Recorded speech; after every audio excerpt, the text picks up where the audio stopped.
chez Nice & Cozy Ones. Bonjour, je vous en prie, installez-vous.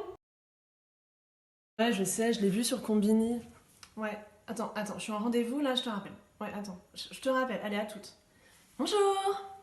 Nous sommes ravis de vous accueillir dans notre salon. Qu'est-ce qu'on peut faire pour vous aujourd'hui? Je m'appelle Héloïse, j'ai 32 ans. Et alors, il s'est passé un truc dans ma vie. Ouais, je vous raconte. En fait, pendant le confinement, mon mec m'a demandé en mariage. Ouais, je sais, j'aime la superposition. Ah oui, ça en fait de la bague. Ah mais c'est trop génial, on adore! Mais du coup, vous avez déjà choisi une date? Alors, c'est là que ça se complique. En fait, je vais me marier en 2021, forcément, ils me demandent là un mariage. Mais le truc, c'est qu'avec tous ces reports, on me déconseille 2021, en tout cas l'été 2021. Mais moi, j'ai pas envie d'attendre l'été 2022. En plus, on a d'autres projets avec Loulou, on voudrait partir en Afrique du Sud. Ouais, je sais, c'est trop cool. Du coup, je sais pas quoi faire. Ah bon, je vous comprends totalement. Mais est-ce que vous avez pensé à vous marier en basse saison, entre octobre et mars? En hiver. La neige, le froid, la pluie. Sérieusement? Oh, en même temps, on peut avoir encore de belles journées en mars ou octobre. Oui, enfin, si on veut être un peu plus terre à terre, aujourd'hui la météo, on peut plus compter dessus. Donc ce n'est pas un critère à prendre en compte. Bon, j'y pense. En hiver, il peut y avoir des trucs super cool.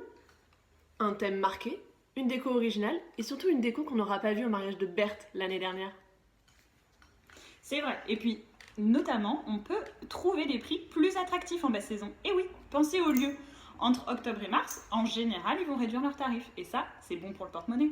À retenir! À tous nos futurs mariés, ne vous entêtez pas avec la saison estivale qui est déjà très demandée. Tentez votre chance avec la basse saison qui vous permettra de faire un vrai beau mariage. Et oui, puisque vous pourrez avoir une déco qu'on n'aura pas vue partout. Et surtout, pensez aux potentielles économies que vous pouvez faire. Bonjour. Bonjour mademoiselle, vous avez l'air stressée. Allez-y, respirez un bon coup, détendez-vous. Qu'est-ce qu'on peut faire pour vous aujourd'hui? Oh, attendez, je vais prendre mon stylo, mon cahier. Je veux tout noter parce que je veux rien oublier. Oh, comme vous êtes mignonne! Ne vous inquiétez pas, pour l'instant, on vous demande juste de vous présenter. Je m'appelle Hélène, j'ai 35 ans et avec Mathieu, on va se marier le 3 juillet 2021. J'ai hâte. On a choisi la région de Fontainebleau et ça fait 2 ans que je travaille sur ce projet de mariage. Et j'ai super tout bien fait, hein. J'ai tout classé. Les classeurs, le traiteur, le lieu, tout est mis par intercalaire. J'ai tout bien fait. Mais j'ai un problème. En fait, pour la déco, j'aime tout. J'aime le bohème, le champêtre, même l'hiver, je sais pas quoi choisir. Comment je dois faire? Oh bon, on comprend, nous aussi on adore tous ces thèmes, le champêtre, le bohème, tout ça on adore. Néanmoins, n'essayez pas de rentrer dans une case. Piochez un petit peu ce que vous aimez partout et faites-en votre déco à vous. Ah d'accord. Je note.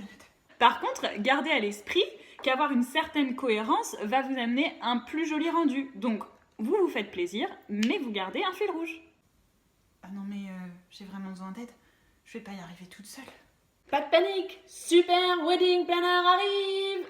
Et on s'occupe de votre déco. Et oui Hélène, vous êtes bien tombée. Nous ne faisons pas que de l'organisation ni de la coordination, nous faisons aussi de la décoration. On s'occupe de la recherche d'idées, des achats et de la mise en place. Bingo! Wouh! À retenir! À tous nos futurs mariés, la prochaine fois qu'on vous posera la question « Et toi, t'as choisi quel thème pour ton mariage ?» vous répondrez « J'ai choisi mon thème à moi ». Les filles, n'oubliez pas, le plus important, gardez une cohérence. Bonjour. Bonjour mademoiselle, qu'est-ce qui vous amène aujourd'hui? Bon, je m'appelle Aurélie, j'ai 25 ans. J'ai juste une petite question, j'ai ramené mon chéquier, mais rassurez-moi, c'est pas payant. Mais non Aurélie, rassurez-vous, le premier rendez-vous est toujours gratuit. Ça sert juste à faire connaissance et à comprendre un petit peu plus vos besoins. Ok. Alors, avec mon amoureux, on se marie l'année prochaine. Et on a commencé à regarder nos comptes et on s'est dit qu'on pouvait avoir un budget de 10 000 euros. Oh, 10 000 euros de budget, c'est bien. Et on a aussi réfléchi aux invités et on serait 150 personnes. Ah, 10 000 euros pour 150 personnes. D'accord. La semaine dernière, je tombais sur une émission, vous savez comment elle s'appelle, la 4 mariages pour l'une de trucs.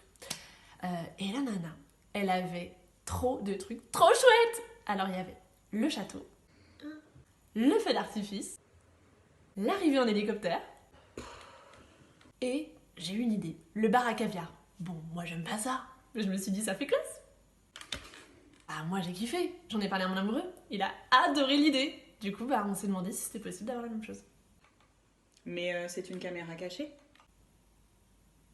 Non. Ma chère Aurélie, moi qui suis d'habitude très optimiste, là vous m'avez cloué le bec. Mais bon, si je reprends ma positive attitude, je vais vous dire que 10 000 euros, c'est pas mal. Par contre, ce qui va peut-être poser problème, c'est les 150 poches à nourrir. Et oui, ça va peser lourd dans votre budget traiteur, qui est un pôle très important dans votre budget global. Bon, est-ce qu'on a besoin vraiment de toutes ces grandes folies, Aurélie? Est-ce qu'on peut pas faire quelque chose de plus simple? Et oui, Aurélie, vous allez sûrement devoir faire des compromis et prioriser vos envies. Est-ce que vous préférez avoir un photographe qui sera là pour immortaliser toute votre journée ou profiter d'un feu d'artifice 5 minutes? À retenir. Chers futurs mariés, quel que soit votre budget, rien n'est impossible. Néanmoins, ne vous lancez pas dans des folies trop coûteuses. Allez à l'essentiel. Et puis, si vous voulez voir un feu d'artifice, allez voir celui du 14 juillet. Bonjour. Oh, bonjour. Comment ça va? Bon bah, présentez-vous. Je m'appelle Alice, j'ai 29 ans et je vais me marier en 2021. Ah, super. Et qu'est-ce qu'on peut faire pour vous? Alors en fait, j'ai un petit souci. C'est que j'ai ma meilleure copine, Tricia, qui m'a dit que je devrais faire appel à une wedding planner. Sauf que l'année dernière, j'ai été à un mariage et la cousine de la mariée a joué le rôle d'une wedding planner. Donc du coup, je me dis, bah pourquoi prendre quelqu'un, pourquoi payer quelqu'un pour m'aider ce jour-là si je peux demander à ma pote? Bah tiens, j'aurais bien aimé voir ce qu'elle a fait, la cousine. Arrête. Mieux vaut parler de la copine Tricia, elle a l'air sympa, elle. Parce que concrètement, ça sert à quoi une wedding planner? Parce que bon, c'est pas donné quoi, moi je veux bien dépenser 1002, 1005, mais faut m'expliquer ce que ça m'apporte. Eh ben merci de poser la question, moi j'adore parler de mon métier personnellement. Hein. Alors, une wedding planner ça sert à quoi? Très bonne question. Une wedding planner, c'est la personne à qui vous déléguez les tâches que vous n'avez pas envie de faire. Les achats déco, la recherche de prestats, la négociation de devis. C'est pour nous. C'est aussi quelqu'un qui va vous faire gagner du temps. Parce que oui, les recherches, ça prend du temps.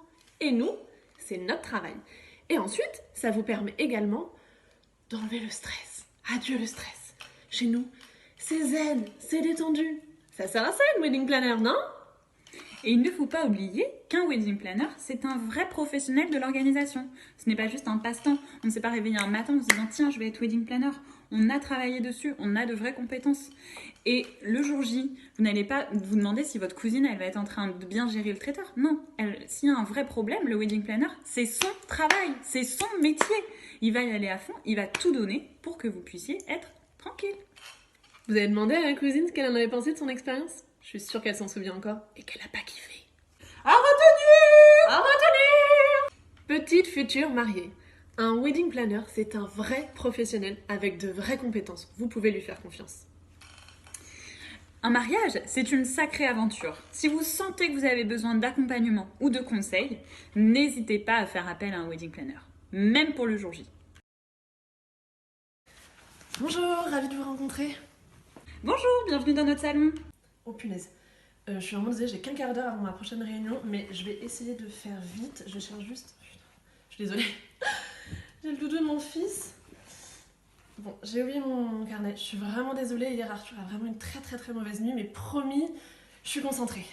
Du coup, je vais tout vous dire. Je m'appelle Annabelle, j'ai 36 ans et je me marie l'année prochaine. Oh, on espère que le petit Arthur va mieux, mais on comprend la mauvaise nuit, hein. Moi, c'est un peu pareil. Hier, j'ai mangé sushi. Ça m'a retourné. Je te dis même pas. Ah, ça m'a... Ah, en tout cas, félicitations Annabelle pour votre mariage. Qu'est-ce qu'on peut faire pour vous? En fait, je vais tout vous dire. J'ai essayé hier soir de me pencher un petit peu sur le mariage. J'ai tapé comme tout le monde, je pense, prestataire de mariage. Mais ils m'ont sorti beaucoup de choses. Des lieux, des traiteurs. Je savais même pas par où commencer. Et en plus, Arthur était très malade. En plus, je vous dis même pas, sa sœur qui est un peu plus grande n'était pas dans son état.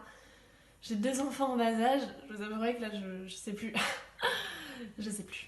Pas de stress, il y a point S. Et sinon, vous avez déjà choisi une date? Oh bah on sait qu'on veut se marier entre mai et août. C'est déjà bien, hein? Ouais. Ah, et le nom d'invité. On a fait une liste. En tout cas, mon futur mari. Déjà mon mari. Oh, mon futur mari a fait une liste sur un papier. Et je sais pas où il est. Je crois qu'Arthur a joué avec. Je sais pas. Je suis désolée, je sais pas. Bon, ne vous inquiétez pas pour le nombre d'invités, je suis sûre que vous allez pouvoir vous poser avec votre futur mari pour la refaire. Notre petit conseil du jour, refaites-le sur une feuille au propre et cachez la feuille pour plus qu'Arthur la mange. Une fois que ces deux éléments-là sont définis, pensez à votre budget global. C'est très important. Et surtout, priorisez vos envies. À savoir, quelle part vous allez vouloir accorder au photographe, quelle part au DJ, quelle part au fleuriste, quelle part à la déco. Après, pour la recherche de prestataires, allez-y par étapes. Faites un rétro-planning par exemple. Ou alors, encore mieux, faites appel à 2 super wedding planners. Retenir. Les filles, vous l'aurez compris, on est professionnels, on est pleines de bons conseils, on peut vous aider pendant vos préparatifs et en plus on est drôle et sympa. Le projet de mariage est sur la table, alors n'hésitez plus. Engagez-nous!